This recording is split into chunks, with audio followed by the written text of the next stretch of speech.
Hare Krishna, welcome. Good to see you all. Tonight we'll continue with our study of Bhagavad Gita as it is by His Divine Grace, A.C. Bhaktivedanta Swami, Srila Prabhupada. And tonight we will continue with verses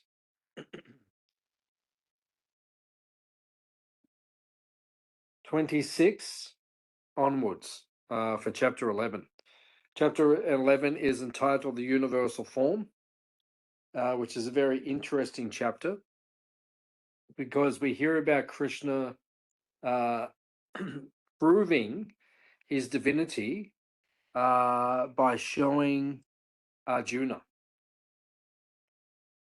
So Krishna is showing Arjuna his divinity, and especially all those who are faithless, those personalities who do not accept Krishna as supreme. Then Krishna is proving his supremacy by displaying the universal form.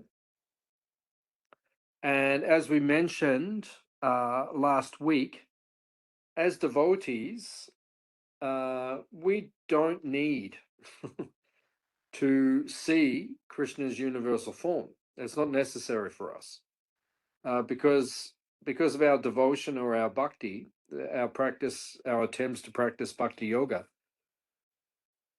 We accept Krishna's supreme position, but the non-devotees, they struggle accepting Krishna as supreme. So therefore, Krishna has to display his supreme position. So we'll begin with text number 26. If you have any questions or any comments as we go, then please ask.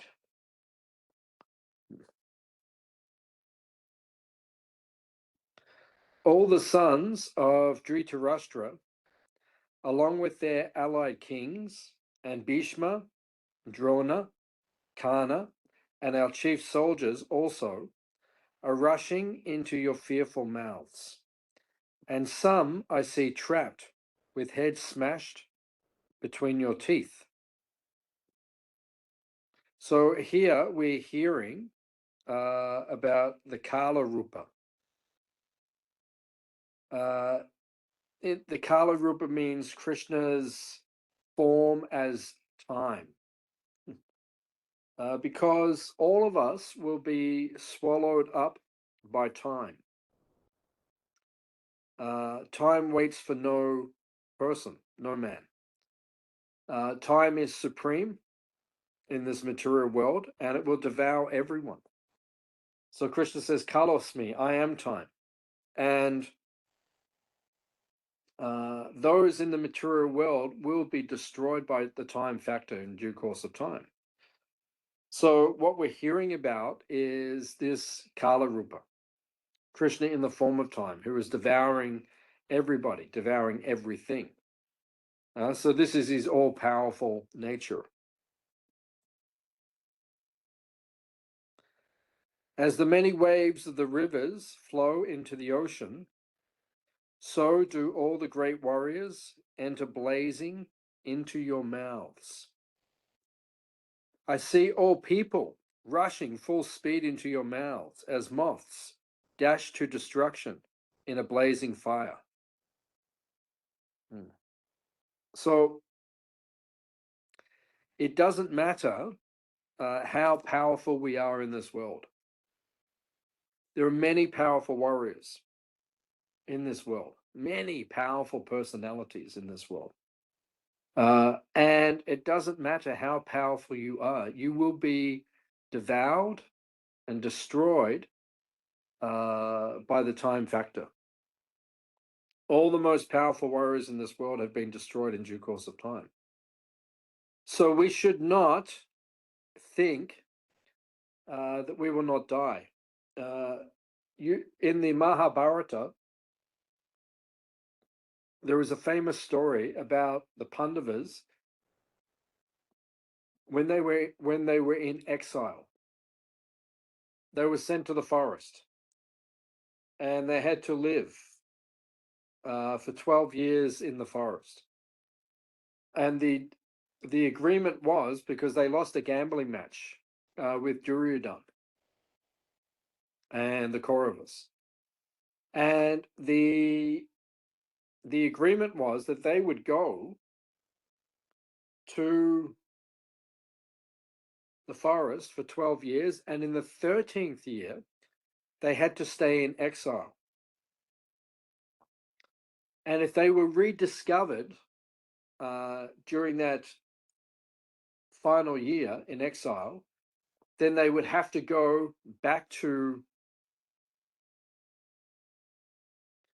to the forest for another 13 years. So at one point when they were wandering through the forest, they were wandering through India, outside of their the cities, outside of the kingdoms. As they traveled through, at one point they went to Brindavan, which is natural because they were devotees of Krishna and they had heard about Krishna's pastimes as he was growing up. So they wanted to see Brindavan. They wanted to experience Brindavan. So they went to Brindavan. And they were in one forest called Kamyavam, which is on the western side of Brindavan. It's a beautiful forest. And they were residing there. And the Pandavas were sent out by their brother Yudhishthira to collect alms. Every day they would go and collect alms. They would go and beg different houses and different places and collect food stuff to bring back to offer to Krishna and then to take their meal. So the Pandavas, they were sent out one by one. And then each one was not returning. So Sahadev went, and then Nakula, then Arjuna, and then Bhishma. So then one would go out, he wouldn't return, and then Yudhishthira would say, go and find your brother. And then when they did not return, then he said to Arjuna, go and find Nakula and Sahadev. When they did not return, he said to Bhima, go and find them. So what was taking place, they were going to a particular pond or kund, which was nearby, and they were drinking from the water from that kund because they were thirsty, and then they would pass away because there was some sort of a poison within the kund. So after all of them not returning, Yudhishthira finally went to search for them. And when Yudhishthira came and he saw his brothers lying dead, then at that point in time, his father, Yamaraj, in the form of a yaksha, came. Or actually, his father had been there. And he said to him in the form of the yaksha, he said, we can bring your brothers back to life, but you have to answer these important questions. So Yudhishthira said, I will try my best to answer these questions. And then many questions were asked, and they're very, very powerful questions, and Yudhishthira gives very powerful answers. And then at the end of it, or during it, he was asked one particular question, which Srila Prabhupada mentions, and which is probably the most famous of all the questions that he was asked. He was asked by the Yaksha, who was actually Yamaraj, who's his father. He was asked, what is the most amazing thing? What is the most amazing thing that you've ever seen or experienced in this world? And Yudhishthira answered, which is a extremely famous and powerful answer. He said, the most amazing thing is that every day, all of us in this world, we see people going to the kingdom of death, right? People are dying. Every day we see it. People pass away.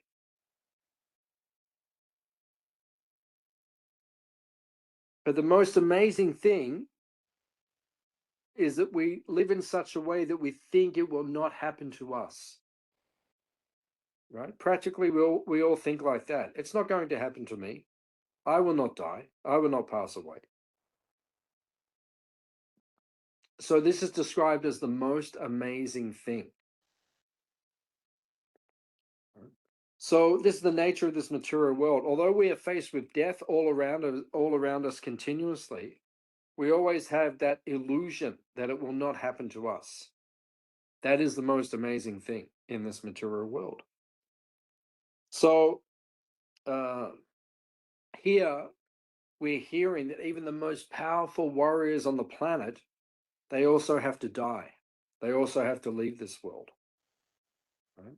So it shows the power of time, the time factor, that it will destroy everyone within this material world.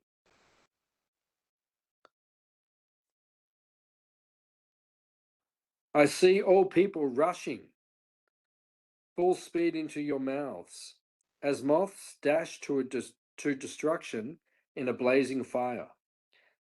And then Gurujan Prabhu comments, Srila Baladev Vijayabhushan describes the significance of these two analogies. Waves of the river flowing into the ocean and moths entering fire, which depict distinct entrances by different warriors into the blazing mouths. Rivers flow into the ocean naturally, without intentional effort, and moths consciously enter fire and perish. Some of the warriors, by their demoniac behavior, are consciously destroying themselves.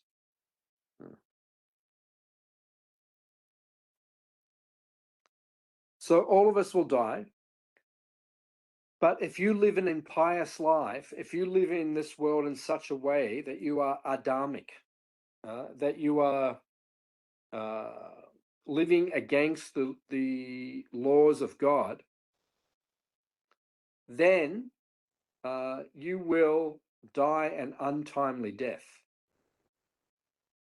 Right? You will be destroyed in an untimely fashion. So we have to be extremely careful how we live in this world. We have to understand that we are under laws which are much more powerful than us, and we must obey those laws. Otherwise, we will die in an untimely manner, untimely fashion.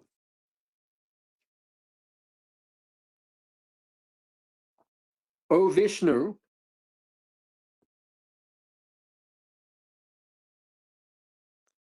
I see you devouring all people from all sides with your flaming mouths, covering all the universe with your effulgence. You are manifest with terrible scorching rays. And then Gurujan comments, here Arjuna describes the universal form's effulgence as covering this universe. It is inescapable and all-pervading. Arjuna next asks two questions. So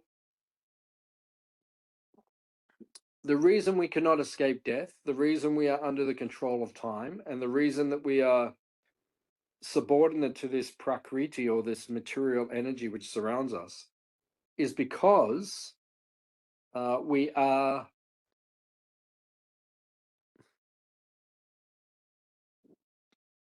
under the control of God's energy. Krishna says in the Bhagavad Gita, Daivi Hesha Gunamayi Mama Maya Durachaya. Mama Maya. This is my energy. This is my Maya. Daivi Praka, it is divine because it is ultimately coming from God, from Krishna. And therefore it is all pervasive and all powerful. Right? That's why we cannot conquer death. We cannot conquer time. We are controlled by these things.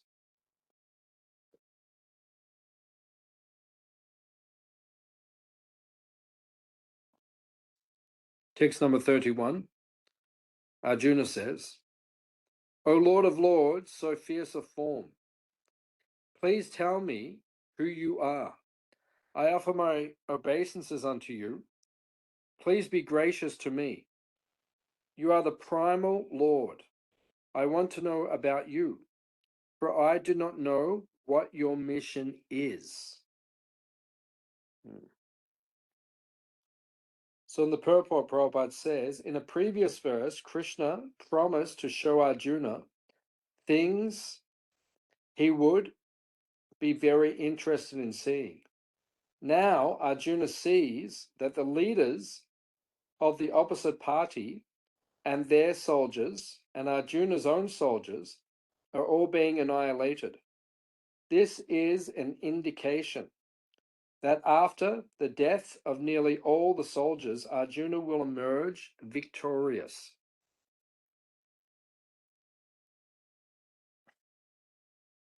So Arjuna wanted to see Krishna's universal form. As we mentioned last week, Arjuna is one of the most powerful warriors in the universe. Right? There's practically no warrior as powerful as Arjuna. There's only several persons who are, we could say, are more powerful. So Arjuna is unlimitedly powerful, and unlimitedly powerful warrior, practically speaking. And yet, all of his power in the scheme or in comparison to the universal form, the Virat Rupa, he feels insignificant. Right? He feels that he is being swallowed. Right? He is overcome by the potency. So this shows the potency of God's power. It doesn't matter how powerful the jiva is, the living entity is. In comparison to God's power, he is insignificant. So ultimately, Arjuna sees that he will be victorious. We have to understand that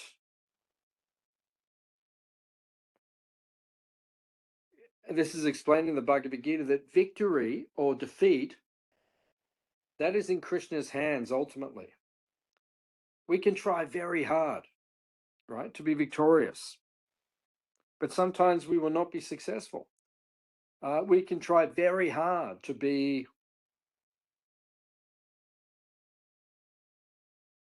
not to be defeated, but sometimes we are defeated. So ultimately, whether we're victorious or defeated in any endeavor, that's ultimately Krishna's blessing. So we have to understand it in context.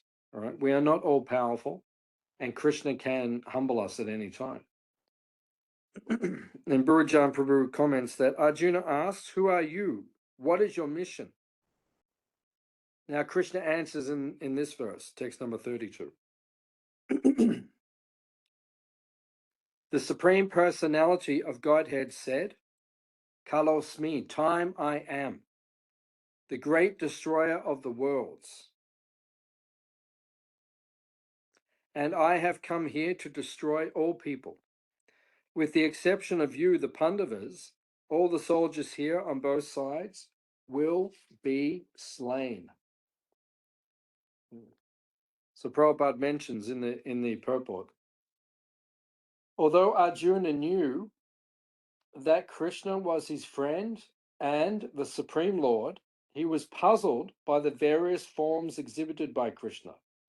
Therefore, he asked further about the actual mission of the devastating force. The Supreme Truth destroys everything, even the Brahmanas. Here Krishna, himself in the form of all-devouring time. So Krishna presents himself as time. This is not the form that the devotees like to meditate upon. As devotees, we want to worship Krishna as Shama Sundara, as the cowherd boy of Vrindavan. We do not want to meditate upon him in this way. We want to meditate on him in a completely in his personal form, his original form. So that is how we meditate upon Krishna. Now, it is mentioned, Bhurajan Prabhu mentions in his commentary, what is Krishna's all-destructive form? It is the Kala Rupa, time. What is the mission of the Kala Rupa? Destruction of all. And on this battlefield, all soldiers, except the Pandavas, Srila Prabhupada writes, the Lord is saying that even if Arjuna did not fight, every one of them would be destroyed. For that was his plan. So we have to understand that Krishna has a plan. And sometimes the plan is beyond our control, right? Sometimes we just have to surrender to Krishna's will. That Krishna has a plan and things will go in a particular direction. So as devotees, we just need to surrender to Krishna's will, his plan, and just let that flow. Right? If Arjuna stopped fighting, they would die in another way. Death could not be checked, even if he did not fight. In fact, they were already dead. Arjuna cannot save anyone's life by not fighting, and he has the choice whether or not to participate in the battle. Krishna, however, wants Arjuna to perform his duty. So whether or not we participate, right, things are going to turn out in a very particular way. So sometimes as devotees, we just have to surrender to Krishna's will, because we may have a plan, but Krishna's will and desire and his plan is ultimately going to, it's ultimately going to reign supreme. And all we can do is surrender to his plan. So if we see that Krishna has a plan, we just need to surrender to it. We can't resist his plan because his plan is far more powerful than ours.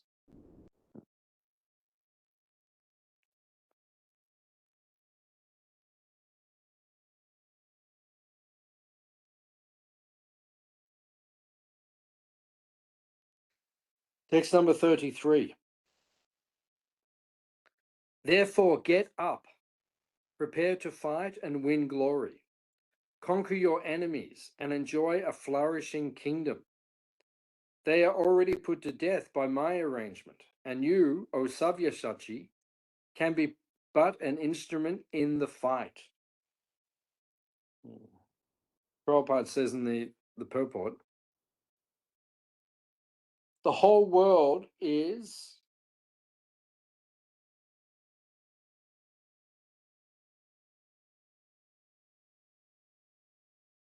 the whole world is moving according to the plan of Krishna. What is this plan? This cosmic manifestation is a chance for the conditioned souls to go back to Godhead, back to home. As long as they have the domineering mentality, they are conditioned. But anyone who can understand the plan of Krishna is most intelligent. Creation and destruction are under the superior guidance of Krishna. One should act in accordance with the desire of Krishna. Then one will be happy. If one is in full Krishna consciousness and his life is devoted to Krishna, transcendental service is to Krishna's transcendental service, he is perfect. So Krishna has a plan. And as devotees, we are just meant to understand Krishna's plan. How do we understand Krishna's plan? Under the direction of our gurus and the Vaishnavas, the devotees. They will guide us as to what is Krishna's plan, and then we simply need to surrender to that plan. Right? And if we act like that, then we will be happy, we will be satisfied. Then Prabhupada says, foolish persons who do not have sufficient knowledge think that nature is moving without a plan, and all manifestations are but accidental formations. There are many so-called scientists who suggest that perhaps it was like this or maybe like that, but there is no question of perhaps or maybe. There is a specific plan being carried out in this material world. There is no chance. Sometimes people think things happen by chance. Nothing happens by chance. It's either directly under Krishna's control or it is under the control of his Maya potency, Maha Maya, this material energy. As Krishna says, it is his energy. So whatever takes place, it's happening under his control, ultimately.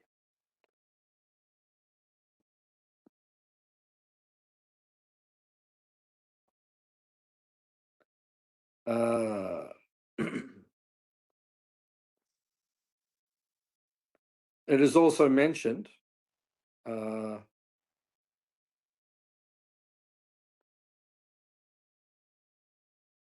Sachi.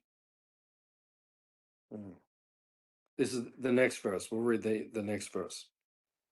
Therefore, get up, prepare to fight and win glory. Conquer your enemies and enjoy a flourishing kingdom. They are already put to death by my arrangement, and you, O Savyasachi, can be but an instrument in the fight.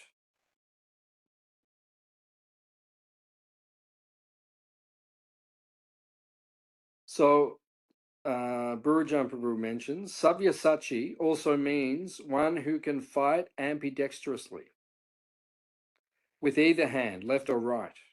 Krishna therefore encourages Arjuna to now use all his skills to fight, without pride, because puravam eva, by previous engagement.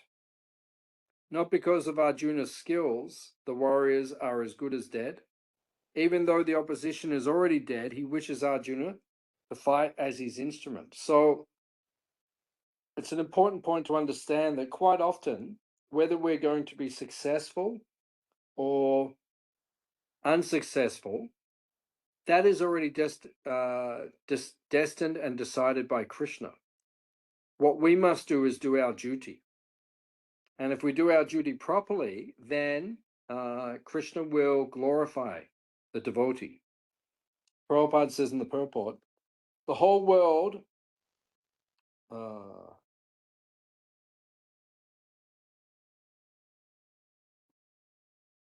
we read that particular part, but I'll read the next part. Foolish persons who do not have sufficient knowledge think that nature is moving without a plan, and all manifestations are but accidental formations. There are many so-called scientists who suggest that perhaps it was like this or maybe like that, but there is no perhaps or maybe. There is a specific plan being carried out in this material world. Right? So everything is ultimately beyond our control. We can endeavor, but the result will come only if it is ordained by higher power.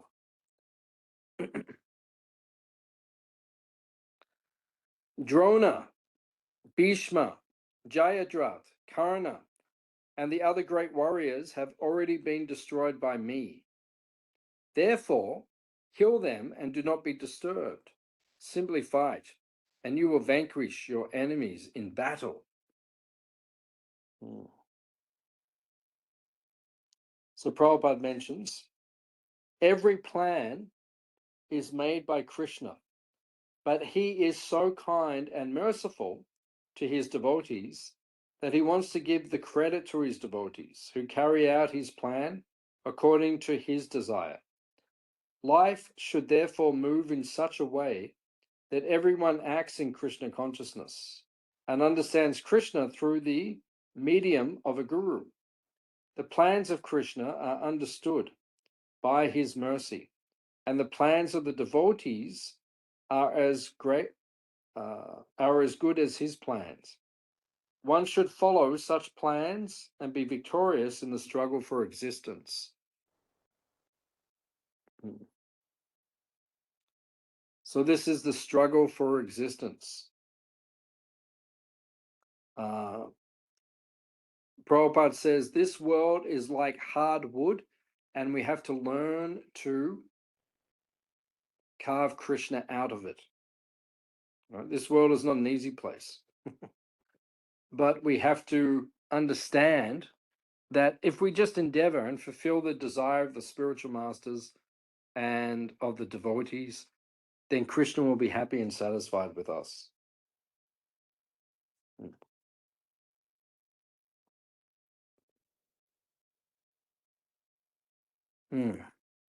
Burujan Paru says, in Bhagavad Gita 2:6, Arjuna expressed his uncertainty as to who will win the battle.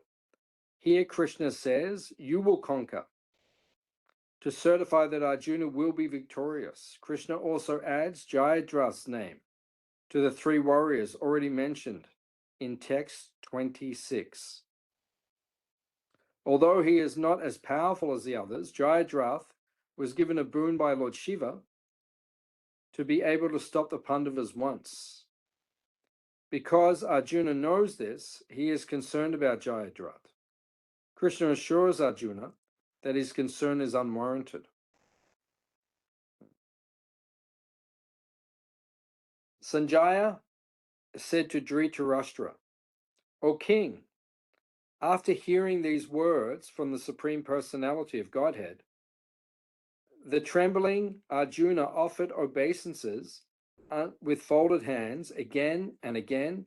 He fearfully spoke to Lord Krishna in a faltering voice as follows.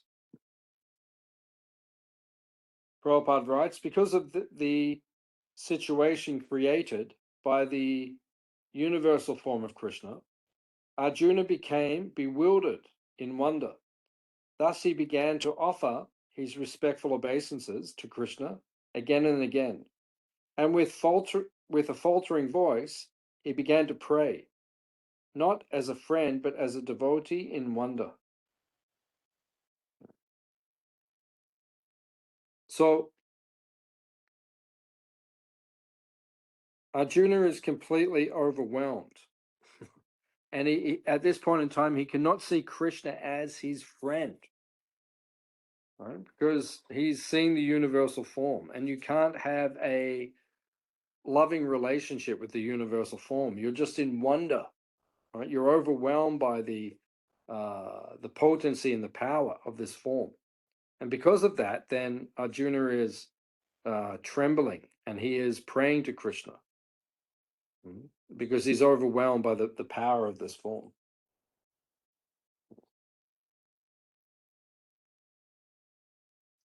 Arjuna said, O master of the senses, the world becomes joyful upon hearing your name, and thus everyone becomes attached to you.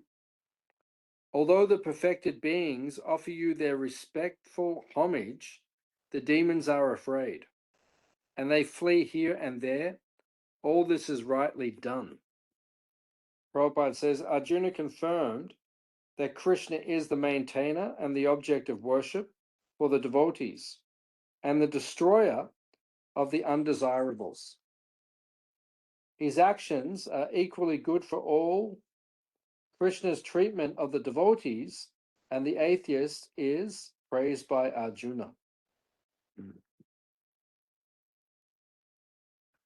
So, whether Krishna saves us or destroys us, we are fortunate. That is his mercy, or that is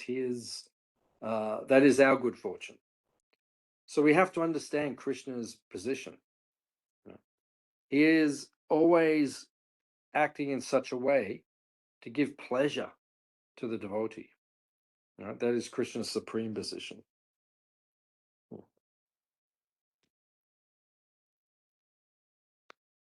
Text 37.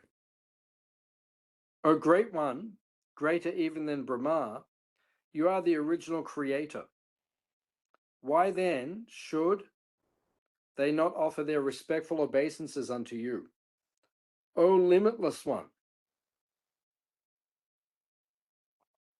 God of gods, refuge to the universe, you are the invincible source. the cause of all causes, transcendental to this material manifestation.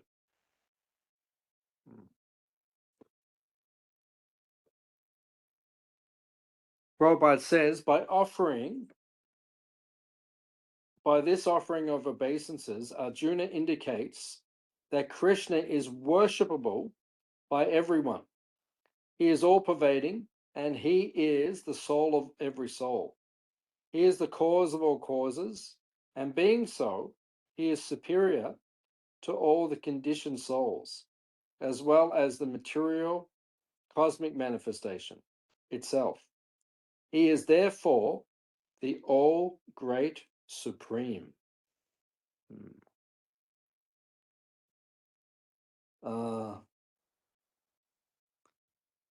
So Arjuna is stating Krishna's position.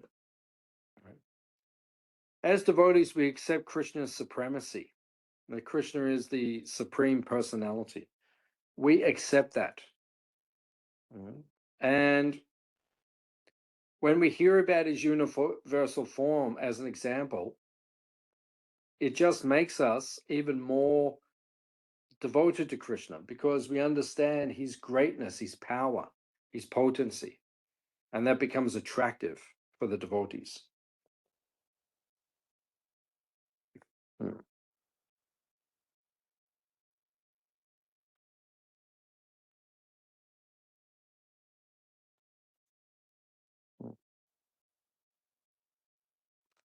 You are the original personality of Godhead, the oldest, the ultimate sanctuary of this manifested cosmic world. You are the knower of everything, and you are all that is knowable. You are the supreme refuge above the material modes, O limitless form. The whole cosmic manifestation is pervaded by you. So Prabhupada says, everything is resting on Krishna. Therefore, he is the ultimate rest. He is the knower of everything that is happening in this world, and if knowledge has any end, he is the end of all knowledge. Therefore, he is the known and the knowable. Because he is the cause in the spiritual world, he is the transcendental. He is also the chief personality in the transcendental world.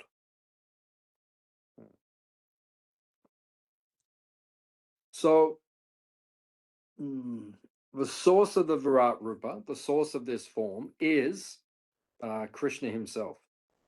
His personal form. This is the source of the Virat Rupa. So Arjuna is worshipping Krishna as the origin of all forms, both the Virat Rupa and the and all of the spiritual forms which he takes. Krishna expands into so many different forms. Lord Ram, Lord Nrsimha, Lord Varaha, Matsya, Korma, all of these different forms.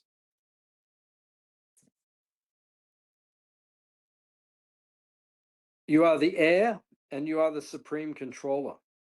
You are fire, you are water, and you are the moon.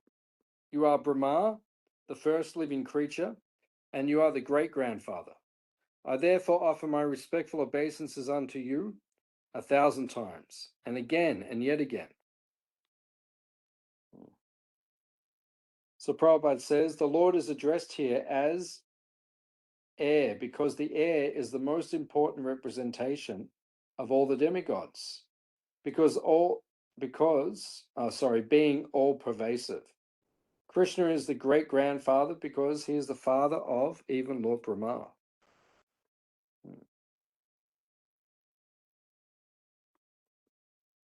So he is the original grandfather, because everyone else comes from Krishna ultimately. He is all pervading. He is the origin of everything in this universe. He is the supreme personality. Obeisances to you from the front, from behind, and from all sides, O unbounded power. You are the master of limitless might. You are all pervading, and thus you are everything. Prabhupada says in the purport, out of loving ecstasy for Krishna, his friend Arjuna is offering his respects from all sides. He is accepting that he is the master of all potencies and all prowess, and far superior to all the great warriors assembled on the battlefield. Whoever comes before Krishna, and be he a demigod created by Krishna, the Supreme Personality of Godhead.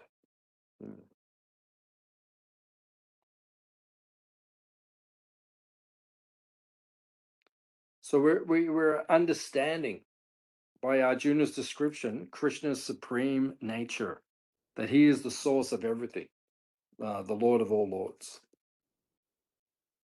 Thinking of you as a friend, I have rashly addressed you, O Krishna, O Yadava, O my friend, not knowing your glories. Please forgive whatever I have done in madness or in love. I have dishonored you many times, jesting as we relaxed, lay on the same bed, or sat or ate together, sometimes alone and sometimes in front of many friends. O infallible one, please excuse me for all these offenses.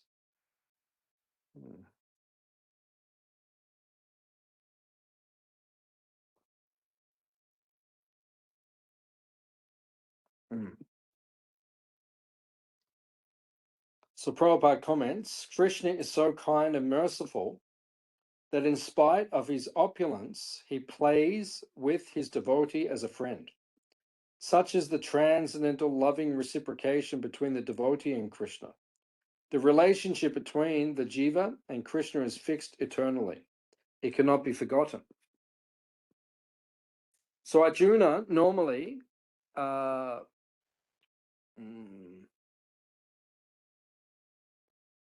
he normally reciprocates Krishna as a friend in Sakyaras. They are close friends, best friends. But Arjuna, he now sees Krishna's godliness, and now he is struck. You know, I treated you in a familiar way, but now look, now I understand who you are, what you are. And I regret that I spoke to you in such a way, not knowing your supremacy.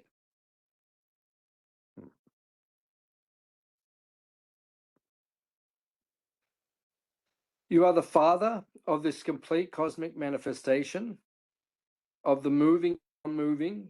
You are its worshipable chief, the supreme spiritual master. No one is equal to you, nor can anyone be one with you. How then could there be any one greater than you within the three worlds, O Lord of immeasurable power? So Prabhupada says, Krishna is worshipable as a father is worshipable for his son. He is the original spiritual master because he gave the Vedic instructions to Brahma and presented the Bhagavad Gita. Therefore, any bona fide guru must be a descendant in the line of disciplic succession stemming from Krishna. Whoever knows Krishna's transcendental body, activities, and perfection, after quitting his body, returns to him and doesn't come back again to this miserable world. The best policy is to follow the principles of Krishna. That will make one perfect.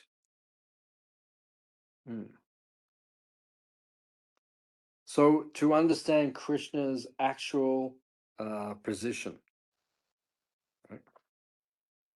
that Krishna is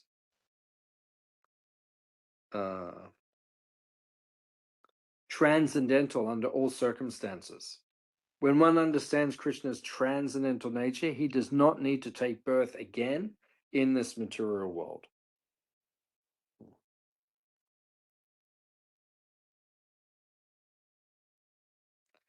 You are the Supreme Lord to be worshipped by every living being. Thus I fall down to offer you my respectful obeisances and ask your mercy. As a father tolerates the impudence of his son, or a friend tolerates the impertinence of a friend, or a wife tolerates the familiarity of her partner, please tolerate the wrongs I may have done you.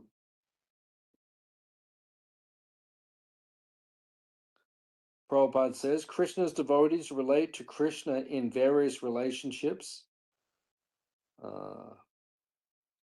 as the father, husband, or master tolerates, so Krishna tolerates. So we, meaning the devotees, pure devotees, a pure devotee may think that Krishna is my friend, he is my son, he's my lover. You know, a pure devotee may think in all these different ways. Right? He may think, oh, Krishna is close to me, but he may not be conscious of Krishna's supremacy. But Krishna overlooks that because Krishna is controlled by love. And because he's controlled by love, regardless of how the devotee treats him, he overlooks any minor discrepancies. After seeing this universal form, which I have never seen before, I am gladdened. But at the same time, my mind is disturbed with fear. Therefore, please bestow your grace upon me and reveal again your form as the personality of Godhead, O Lord of Lords, O abode of the universe.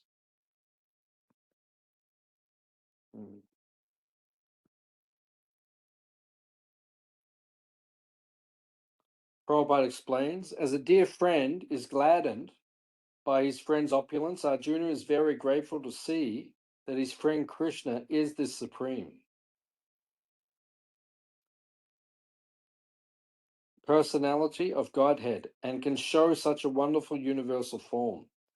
But at the same time, he is afraid that he has committed so many offenses to Krishna out of his unalloyed friendship. Thus his mind is disturbed out of fear, although he had no reason to fear. Arjuna is therefore asking Krishna to show his Narayan form.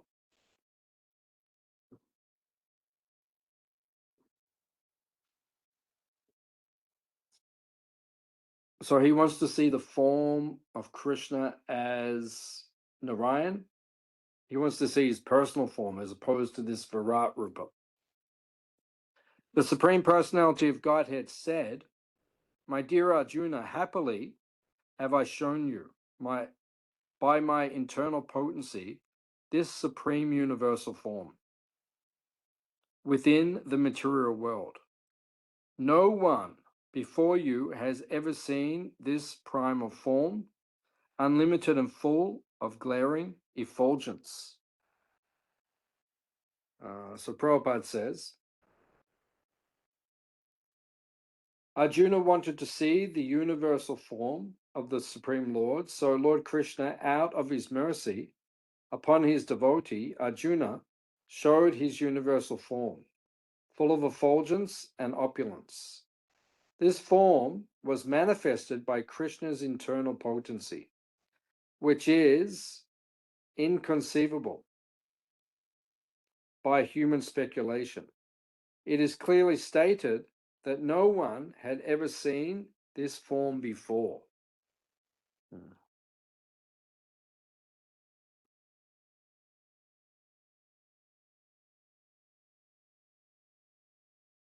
So Arjuna asked to see that form, and Krishna showed him that form. But now both of them, they want to reciprocate in a natural way. They want to reciprocate in a perfect way. They want to just exchange love. You can't exchange love with the universal form. Therefore, Arjuna is saying, please show me your original forms that I can now reciprocate with. O best of the Kuru warriors, no one before you has ever seen this universal form of mine.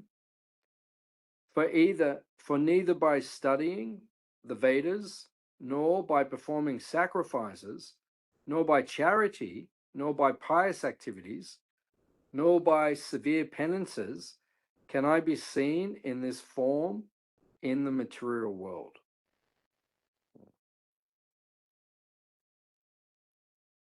So,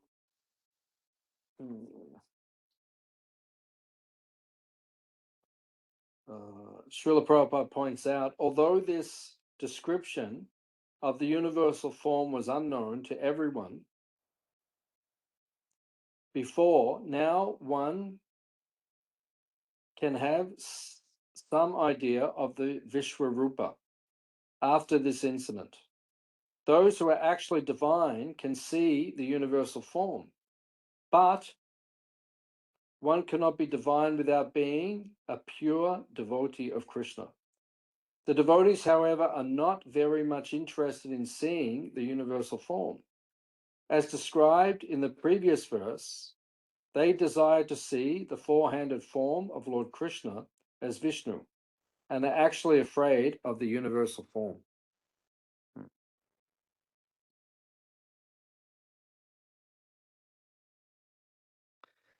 You have been perturbed and bewildered by seeing this horrible feature of mine. Now let it be finished.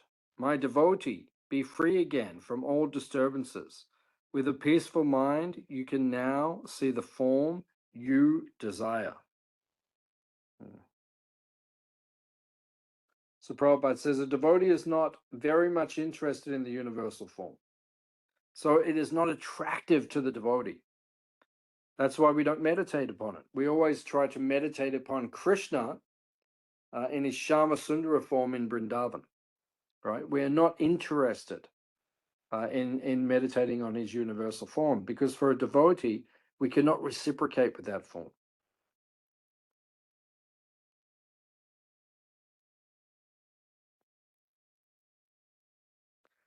Sanjaya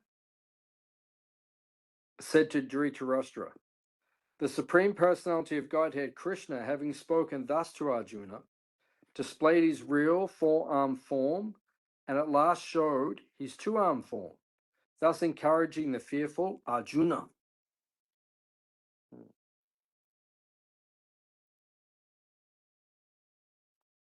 So therefore, Prabhupada explains, Sanmya Vapu is a very beautiful form. It is known as the most beautiful form.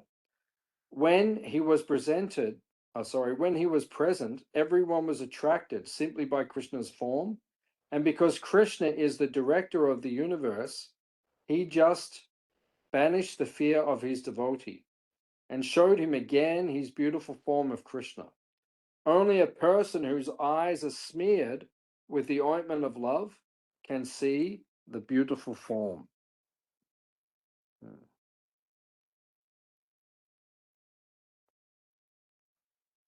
When Arjuna thus saw Krishna in his original form, he said, O Janardhan, seeing this human-like form so very beautiful, I am now composed in mind, and I am restored to my original nature.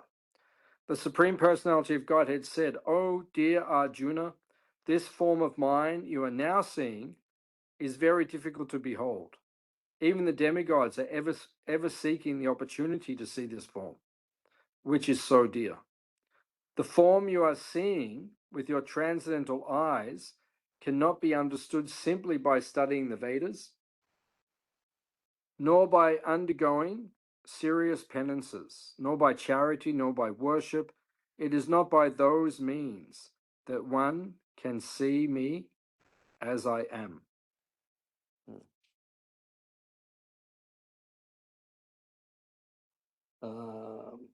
In the purport, Prabhupada says, Krishna's four-handed form and the two-handed form are very different to understand for atheists or those devoid of devotional service. Krishna can be understood only through devotional service, as explained by Krishna himself in the next verse.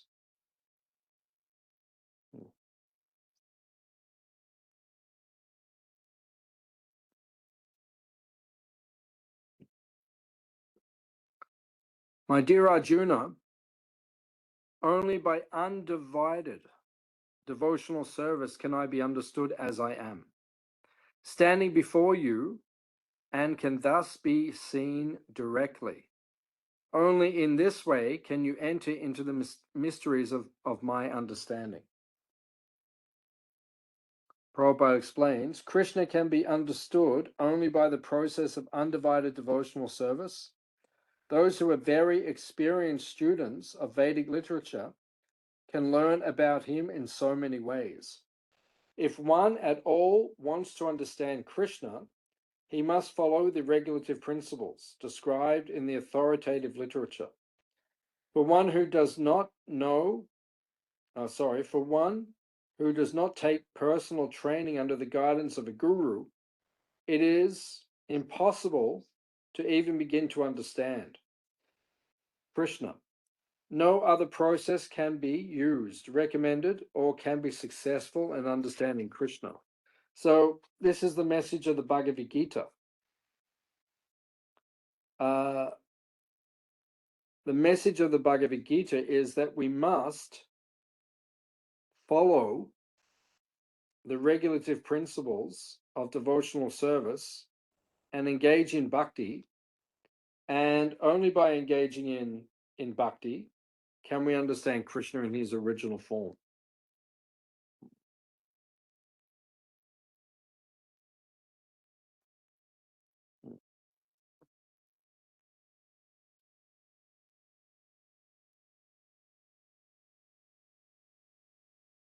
And the final verse for this chapter, my dear Arjuna, he who engages in my pure devotional service, free from the contamination of fruitive activities and mental speculation, he who works for me, who makes me the supreme goal of his life, and who is friendly to every living being, he certainly comes to me.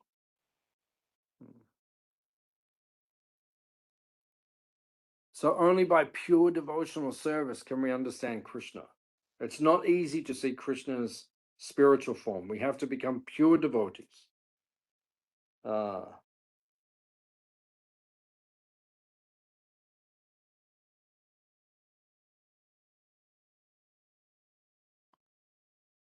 Prabhupada mentions the universal form, the form of time, and even the form of Vishnu have all been exhibited by Krishna. Thus, Krishna is the origin of all these manifestations. There are hundreds and thousands of Vishnus, but for a devotee, no form is important but the original form, two-handed Shyamasundara. Those who are attached to Shyamasundara in love and devotion can see him always within the heart and cannot see anything else. One should understand, therefore, that the purport of this 11th chapter is that the form of Krishna is essential and supreme. So this is the final teaching of Krishna in the Bhagavad Gita. Mamana bhava madbhakto madhyaji namaskuru. Always think of me. Become my devotee, worship me, offer your homage unto me. Thus you will understand me without fail. So that is the message here, that we should not deviate our mind from Krishna, and we should fully meditate upon him. So I'll stop there. Does anyone have any questions or comments on what we have discussed?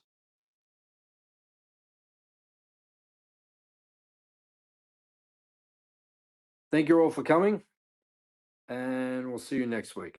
Jai. Srila Prabhupada ki Jai. Hare Krishna.